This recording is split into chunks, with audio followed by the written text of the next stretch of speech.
সেই টেস্ট আম ভর্তা। আম ভর্তা সেই স্বাদ।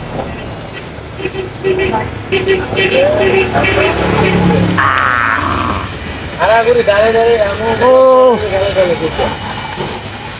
তবে ঝাল ঠিক আছে। আগাটা তুই দেখা যায়।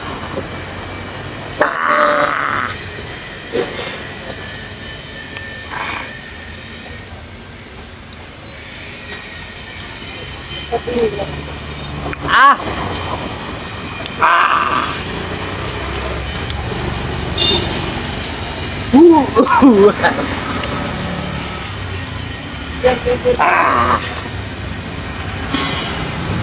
আরো আকর্ষণীয় টক খেতে চাইলে চ্যানেলটা সাবস্ক্রাইব করে দেন, বেল আইকনটা বাজাই দেন।